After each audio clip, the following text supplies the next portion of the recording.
Hey guys, this is Brian from Big Time Super Friends, and today we're actually going to be talking about a 2002 film by Sam Raimi, Spider-Man. So let's swing right into it. You're going nowhere. I got you for 3 minutes. 3 minutes of playtime.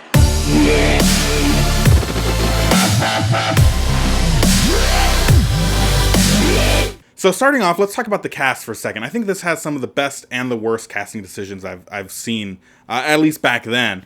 Tobey Maguire as Peter Parker, Spider-Man.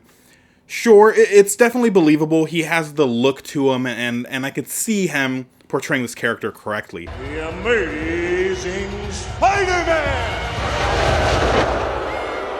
Kirsten Dunst as Mary Jane Watson. I feel like maybe you could have done a little bit better choice there. She's a little bit too Dunsty for me. Which leads me to my two best, or actually my two favorite casting choices here.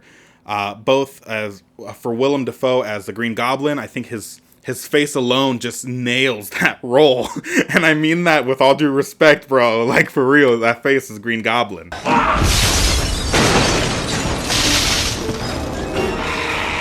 The second one is J.K. Simmons as J. Jonah Jameson. I think that is the perfect role for him. He plays them so well. He is definitely the comedic relief of the movie, and I think he just did fantastic. If we can get a picture of Julia Roberts in a thong, we can certainly get a picture of this weirdo.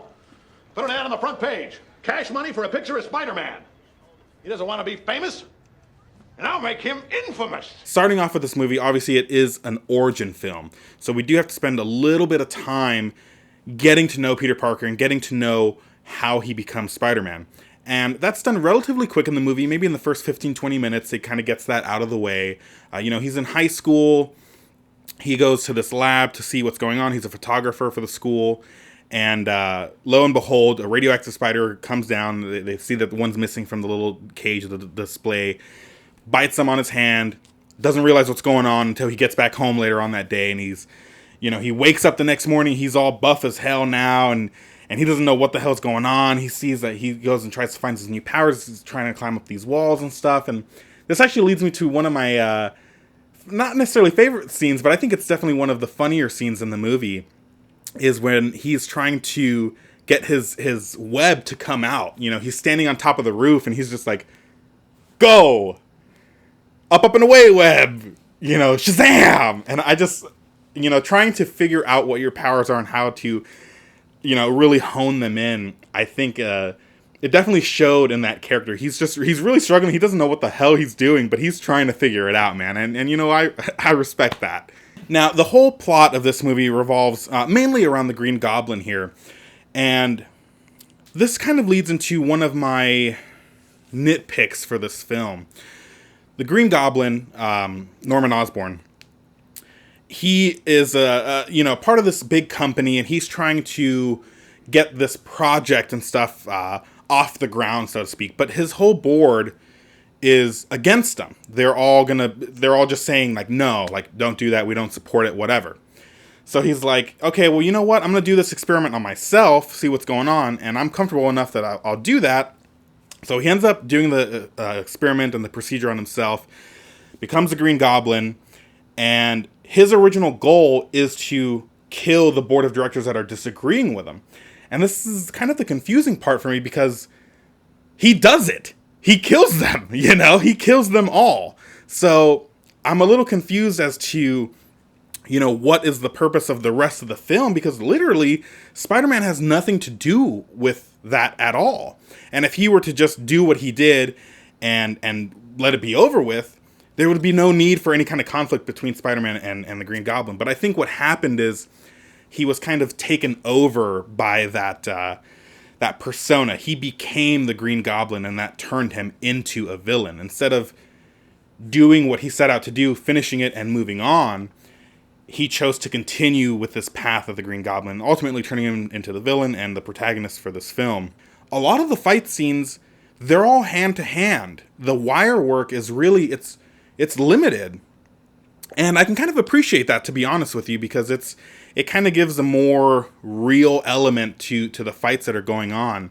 And they are still a little campy. There are some still little goofy effects, especially with, like, the Green Goblin's bomb that he throws into that crowd, and instantly vaporizes them, and you just see the skeleton afterwards. Like, I think that's a little nod, and I think that's 100% Sam Raimi style. You know, if you consider his Evil Dead trilogy and stuff like that, you can totally see that influence in this film, and again, that's something I can definitely appreciate. Now, definitely with that influence of Raimi's past films and this one, especially in terms of the Green Goblin here, this kind of leads to my favorite part of the movie, which is ultimately the final fight scene between Spidey and Goblin here. I mean, right off the bat, it starts off with Green Goblin throwing a bomb at Spider-Man, blowing up in his face. It rips his costume up, blasts him to the wall.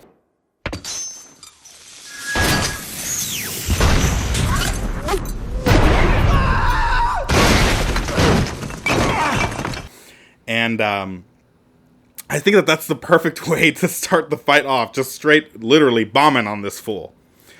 And again, this fight is it's not aerial in any kind of way, even though Green Goblin has his hovercraft and Spider-Man has, you know, his web and he can swing around. Again, it focuses on a more hand-to-hand, brutal fight. And really, when you take a look at the first half of the scene, Spider-Man really does get his ass whooped. He's getting just punched left and right and thrown from here and here and, you know, thrown against the walls. But he does get a couple good hits in with Green Goblin when he shoots the web at his feet, trips him, and then knocks, you know, the giant wall behind him over on him. It culminates in Spider-Man again getting the upper hand. He has Green Goblin, you know, on his back. He's on the floor.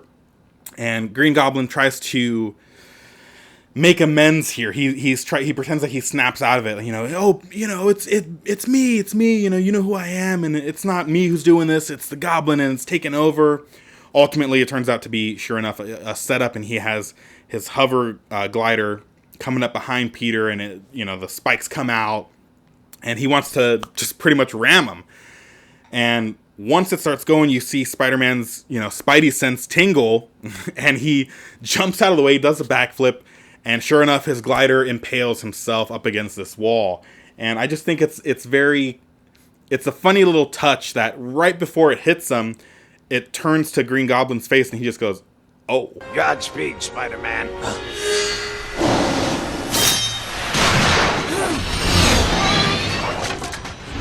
Oh. and he gets fucking impaled.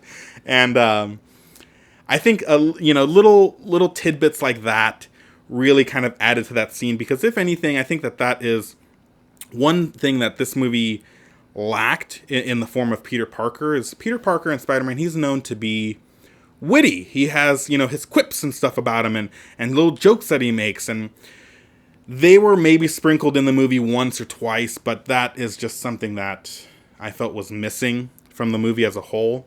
So, taking into consideration, the casting, both good and the bad, the plot of the movie, how well, the pacing was and everything like that, I enjoyed the movie, sure, especially watching it years later and going back to it and revisiting it. I can see why I appreciated it then, and I definitely appreciate it now, but it still was lacking in some areas that I felt were a little necessary. So, all in all, I'm going to give this still a passing grade, but I will give it a B-.